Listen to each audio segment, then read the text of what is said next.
زندگی کیسے گزارنی ہے۔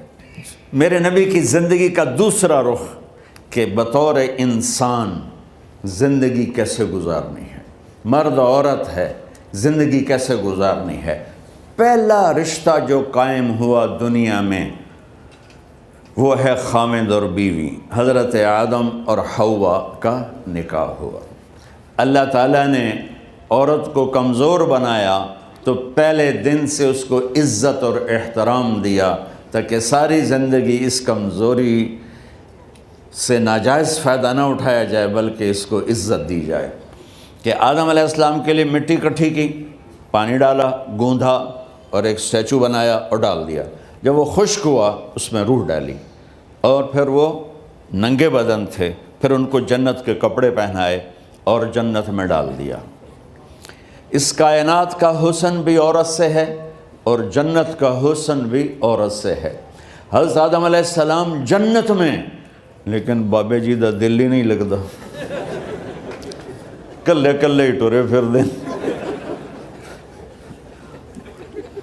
اب اللہ نے عورت کو بنانے کا ارادہ کیا تو اللہ ایک ڈھیر مٹی کا اکٹھا کر کے عورت کے لیے بھی بنا دیتا اور اس کا اسٹیچو بنا دیتا اور اس کو خشک ہونے دیتا، پھر اس میں روح ڈالتا، پھر اس کو کپڑے پہناتا۔ آپ حیران ہوں گے، سبحان اللہ، اللہ نے ایسا نہیں کیا۔ آدم علیہ السلام سوئے، آنکھ کھلی تو دیکھا ایک خوبصورت حسین عورت۔ یہ بات اکثر لوگوں کو معلوم ہوگی کہ یوسف علیہ السلام دنیا کے حسین ترین انسان تھے، اور یہ بات شاید کسی کو معلوم نہیں ہوگی کہ دنیا کی سب سے حسین خوبصورت عورت حضرت حوا ہے۔ حوا جن پر بڑھاپا آیا ہی نہیں، 1000 سال کے قریب زندگی گزاری، بڑھاپا نہیں آیا۔ حضرت آدم اور حوا قریب قریب عمر تھی۔ حضرت آدم کی عمر تو کتابوں میں مل جاتی ہے 1000 برس، لیکن حضرت حوا کی عمر کتنی تھی یہ کہیں پڑھنے کو ملا نہیں، اس لیے میں اندازہ کرتا ہوں کہ قریب قریب ہوگی۔ بڑھاپا نہیں آیا، بیماری نہیں آئی۔ اور حضرت حوا کو مینسز بھی نہیں آتے تھے۔ یہ عجیب بات آپ کو بتاؤں، اللہ نے اتنا جنت کا ان کے اندر نمونہ رکھا۔ تو جب حضرت آدم کی آنکھ کھلی تو دیکھا ایک حسن کا پیکر، انہوں نے جنت ہی بھول گئی۔ کہنے لگے یا اللہ ہن دل ٹھریا جا کے، یا اللہ کون ہے؟ کہ تیری بیگم۔ کہ واہ جی واہ، موجاں ہی موجاں۔ تو اللہ تعالیٰ نے نکاح پڑھایا۔ سبحان اللہ، اپنے نبی کی شان دوبارہ سنو۔ تو اللہ نے کہا آدم اپنی بیگم کا مہر ادا کرو۔ تو وہ پوچھنے لگے کیا مہر ہے؟ دیکھو ایک بات سنو، مہر کسی کی بیٹی کی قیمت نہیں ہوتی۔ $1 ہو یا $1 ٹریلین ہو، بیٹی کی کوئی قیمت نہیں ہوتی۔ یہ ایک نشان ہے کہ اس بچی پر اب یہ جو خامد ہے وہ موت تک خرچہ اس کے ذمہ ہے، بیوی کے ذمہ خرچہ نہیں ہے۔ خامد کما کے لائے گا اور اپنی بیگم کو کھلائے گا، اور بیوی گھر کی ذمہ داری نبھائے گی۔ تو خیر وہ الگ بات چلی جائے گی۔ اللہ تعالیٰ نے کہا کہ مہر ادا کرو۔ کہا جی کیا مہر ہے؟ تو میرے اللہ نے کہا تیری نسل میں میرا آخری نبی آئے گا، اس پہ ایک دفعہ درود پڑھ دے، یہ مہر ہے۔ اچھا، شروع دن سے ہے کہ میں نے قبول کیا۔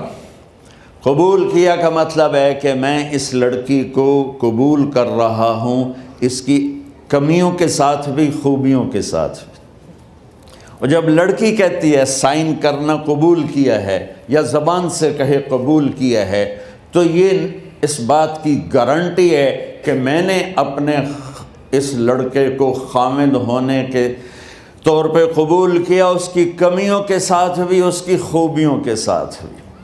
اور جو ہی شادی ہو کر ڈولی سسرال کے گھر جاتی ہے تو ٹیسٹ شروع ہو جاتا ہے، کی کر دیے، باندھی کے میں، اٹھیں دی کے میں، بول دی کے میں۔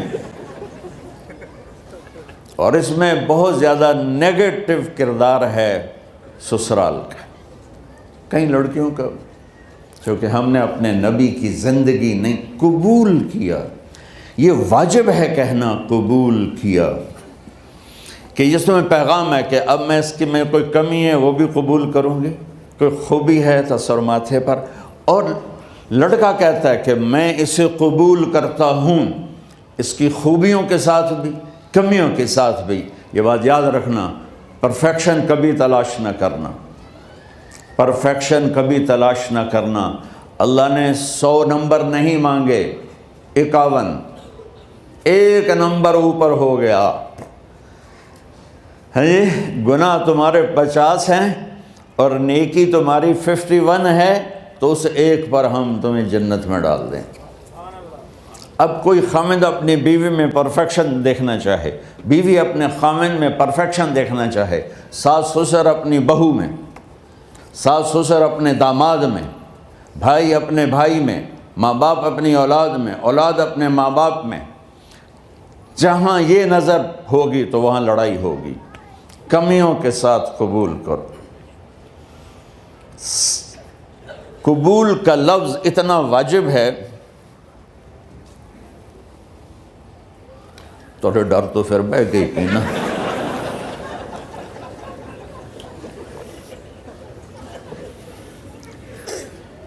قبول کا لفظ اتنا ضروری ہے کہ اس کے بغیر نکاح ہی نہیں ہوتا۔ میں یہ کئی جگہ لطیفہ سنا چکا ہوں، اور واقعی قصہ بھی ہے، ایسے لطیفہ نہیں ہے۔ میرے دوست ہیں، ذمہ دار ہیں اچھے، تو ان کے گاؤں کا ایک بچہ چھوٹی عمر میں بسوں پہ جا کے نا وہ جاب پہ لگ گیا، تو اس کا کام ہوتا ہے بس کو صاف کرنا، ڈرائیور کو چائے پلانا، اور جہاں کہیں رش ہو تو اس کو ڈائریکشن دینا، استاد جی کٹ لو، استاد جی آن دیو، استاد جی جان دیو، تو یہ اس کا محاورہ بن جاتا ہے۔ اب اس کا نکاح ہوا تو مولانا صاحب نے کہا بھائی عبد الرحمن، میں فرضی نام لے رہا ہوں، نام مجھے اس کا یاد نہیں، عبد الرحمن زینب بنت اسلم نو تیرے نکاح دیتا 500 مہر تو قبول کیتا؟ تھوڑی دیر سوچ کے کہندا جی آن دیو۔ اس نے ساری زندگی آن دیو ہی سیکھا تھا، تو اس کے بھائی نے اس کو کوئی نہیں ماری، تو کہنے لگا جی جان دیو۔ مولانا صاحب نے کہا آن دیو جان دیو نال کم نہیں بننا، تو آگے میں قبول کیتا۔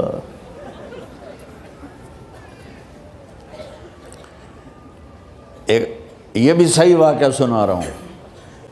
ایک نوجوان نے بیوی کو 3 طلاق دے دی کٹھی، اب ہو گیا پریشان، مولانا صاحب کے پاس گیا، کوئی میرے جیسا ہوگا۔ مولانا صاحب 3 طلاق دے بیٹھا، کوئی مسئلہ کا حرام؟ کہا جی کوئی رستہ حرام، کوئی گنجائش حرام۔ اس نے جیب سے موٹا سا لفافہ نکالا اور مولانا کے جا نماز کے نیچے ڈال دیا کہ مولانا صاحب کوئی گنجائش؟ کہ ہن تو سوچنا ہی پوے کی آکھیا ہی تو اپنی بیگم نو؟ اس آکھیا جی میں آکھیا ہی 3 طلاق، اس آکھیا مبارک ہوئے طلاق نہیں ہوئی۔ میں آکھیا جی او کیویں؟ آکھے او جڑا یہ طلاق ہے عربی دا لفظ، اس سے چاکھنا پمدا ہے طلاق۔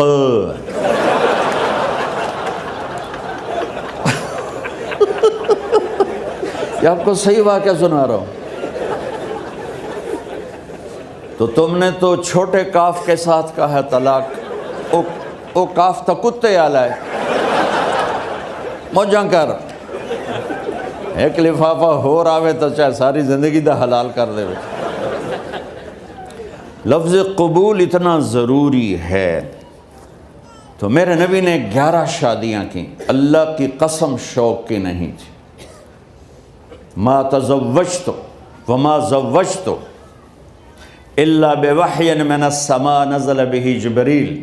کہ لوگوں سن لو میری بات غور سے، مجھے عورت کی کوئی رغبت نہیں ہے، میں نے جہاں شادی کی، جہاں بیٹی کی شادی کی، پہلے اللہ نے آسمان سے جبریل بھیج کے حکم دیا، پھر میں نے قدم اٹھایا۔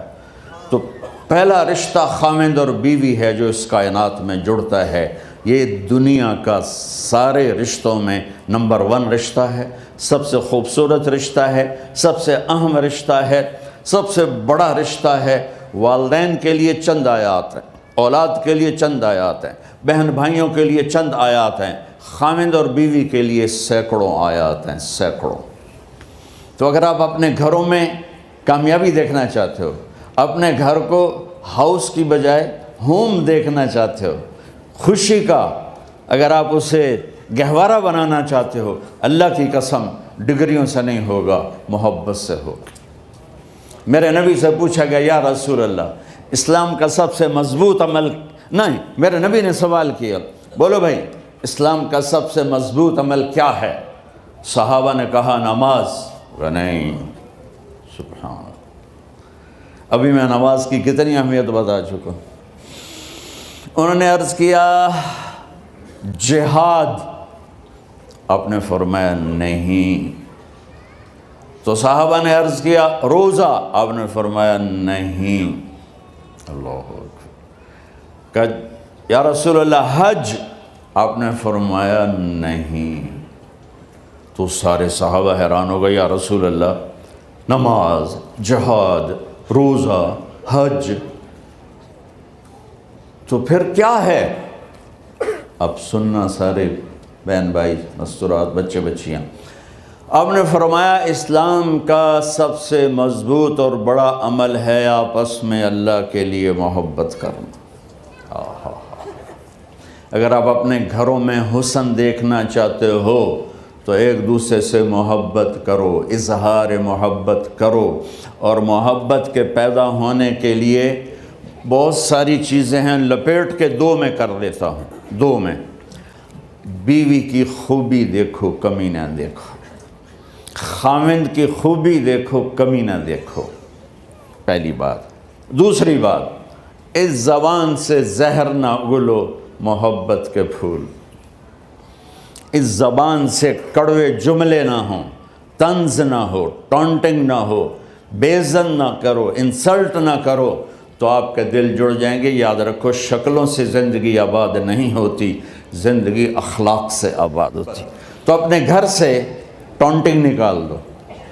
نہ کہا کا مطلب ہے بارش کا زمین میں جذب ہو کر یکجان ہو جانا، 2 زندگیوں کا محبت میں جذب ہو کر یکجان ہو جانے کو نکاح کہتے ہیں۔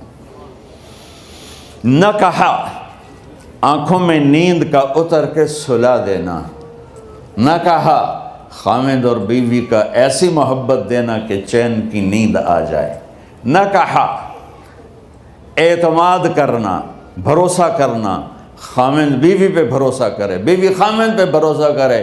اے نوے لوک کے فون چیک ہو رہے ہوئے، کال کتنے کی تھی، کال کتنے کی تھی۔ عزت دو، اعتماد کرو۔ چوتھا مطلب درخت کا چھاؤں بنا دینا، نہ کہا میاں اور بیوی، خاوند اور بیوی کا محبت کی ایسی چھاؤں بنانا کہ اس کے نیچے اولاد کا پودا خوبصورتی سے پیدا ہو سکے۔ نہ کہا، صرف لفظ نکاح کے مطلب بتا رہا ہوں، نہ کہا مریض کو، کدھر ڈاکٹر بیٹھے ہیں، میرے سامنے بیٹھے ہیں، مریض کو دوا ایسی دینا کہ وہ شفا یاب ہو جائے، آپس کے ایسے تعلق بنانا کہ زندگی کو شفا مل جائے۔ میرے بھائی بہنوں، میں آپ کو اپنے نبی کی زندگی بتا رہا ہوں۔ میرے نبی نے 11 شادیاں کی، اللہ ذوالجلال کی قسم، صرف ہمیں زندگی سکھانے کے لیے کہ گھر کی زندگی کیسے ہوتی ہے اور اولاد کو کیسے پالا جاتا ہے۔ اب لوگ کیا مجبوریاں ہیں کہ عورت بھی جاب کرتی ہے، مرد بھی جاب کرتا ہے۔ عورت کی سب سے بڑی جاب اپنی نسل کو پالنا ہوتا ہے۔ جب یہاں ٹائم نہیں ملتا بچے کو، نہ ماں سے ملتا ہے نہ باپ سے ملتا ہے، تو پھر وہ جنگل کا پودا بن جاتا ہے۔ یہ تو وینکوور ہے، فیصل آباد کی بات سناتا ہوں۔ میرے بچے جس اسکول میں پڑھتے تھے ان کے پرنسپل سے میری دوستی تھی، میں ملنے گیا ایک دن، تو کہنے لگے جی عجب واقعہ ہوا ہے کہ یہاں 2 بچے پڑھتے ہیں، ان کی ماں بھی ڈاکٹر ہے اور باپ بھی ڈاکٹر ہے، تو وہ دونوں آئے ہیں میرے پاس کہ ہمارے بچوں نے 3 دن ہو گئے ہیں گھر میں کھانا نہیں کھایا، تو ہم پریشان ہیں، ہمیں بتاتے نہیں، کائنڈلی آپ پوچھ کے بتائیں کہ وہ کھانا کیوں نہیں کھا رہے۔ ایک باری کر کے بھی دکھا دو.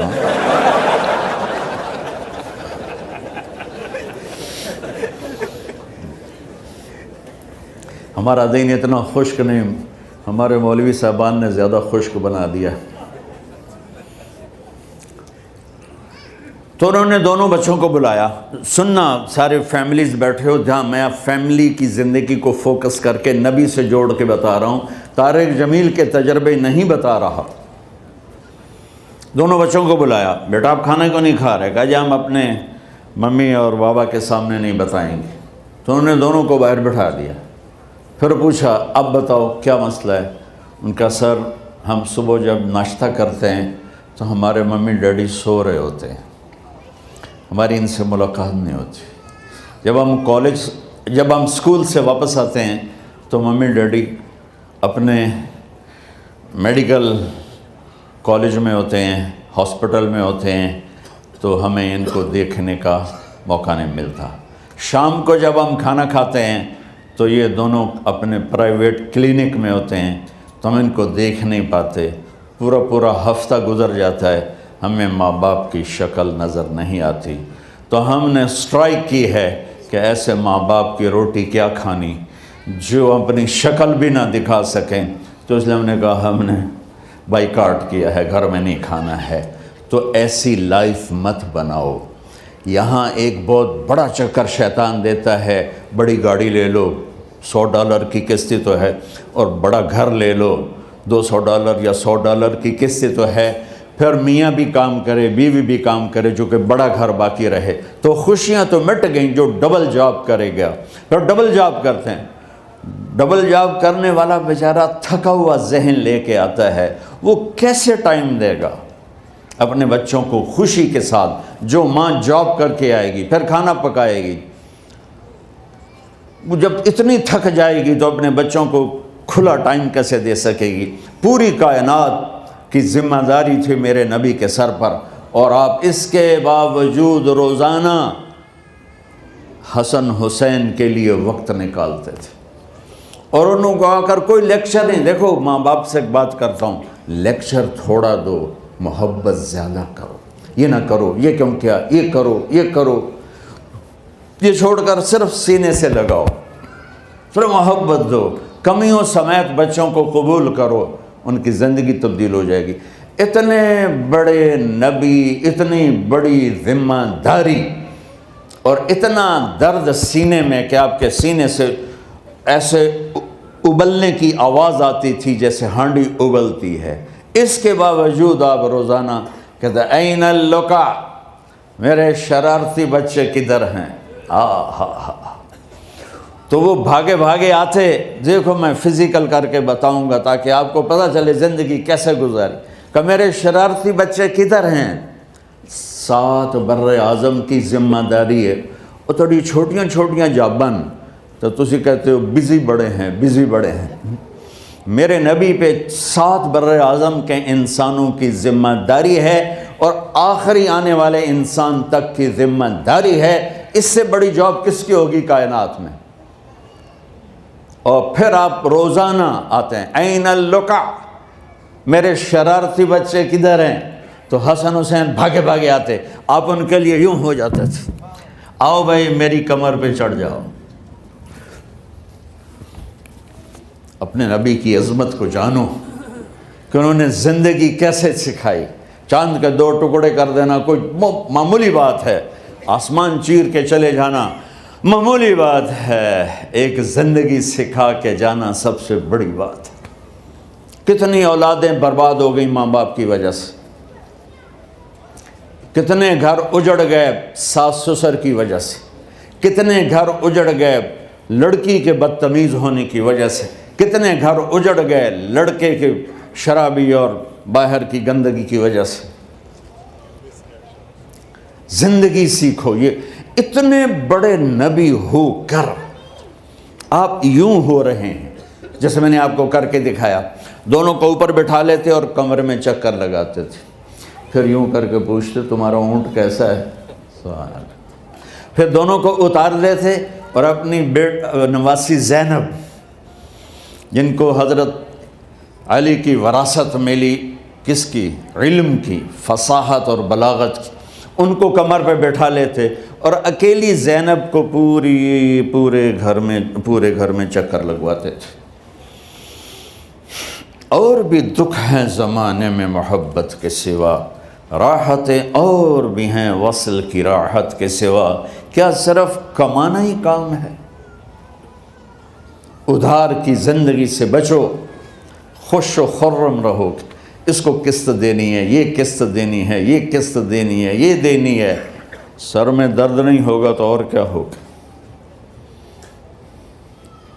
تو آپ اتنے بڑے عظیم ہو کر وقت نکال رہے ہیں، اور حضرت ابو ہریرہ فرماتے ہیں میری آنکھوں نے دیکھنا سارے کہ آپ نے کبھی حسن کبھی حسین یہاں جیسے مائیں کرتی ہیں ادھر کھڑا کیا ہوا ہے اور جھولا جھولا رہے ہیں ایسے، اور ان کے دونوں ہاتھ پکڑ کر کہہ رہے ہیں آ جاؤ اوپر آ جاؤ، اوپر آ جاؤ، آگے پہاڑی ہے، اوپر آ جاؤ، آگے پہاڑی ہے، تو ایسے ایسے آتے، اور اوپر آؤ، وہ یہاں آ جاتے، آگے آؤ، وہ یہاں آ جاتے، آگے آؤ، وہ یہاں آ جاتے، تو پھر آپ یوں ہو جاتے، آگے آؤ، تو چڑھتے چڑھتے یہاں آ جاتے، یہاں جب وہ یہاں آ جاتے تو آپ ان کے ہاتھ فکس کر کے آگے بڑھ کر ان کے ہونٹوں کا بوسہ لیتے اور کہتے یا اللہ میں ان سے پیار کرتا ہوں، تو بھی ان سے پیار فرما۔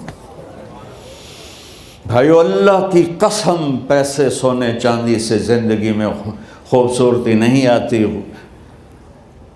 نبی کی غلامی سے زندگی میں خوبصورتی آتی ہے۔ اتنے بڑے نبی ہیں اور حضرت عائشہ سے کہہ رہے ہیں دوڑ لگائیں۔ یہاں کسی مولانا سے پوچھو اپنی بیوی سے کبھی کہا اس نے کہ دوڑ لگائیں؟ الٹا سوٹا لے تے کھلو جاوے گا۔ عائشہ دوڑ لگائیں، اور واپسی کہاں سے ہو رہی ہے؟ دوڑ کہاں لگ رہی؟ جہاد کے سفر سے واپسی ہو رہی، اور آپ نے اپنے صحابہ سے کہا سب آگے چلے جاؤ۔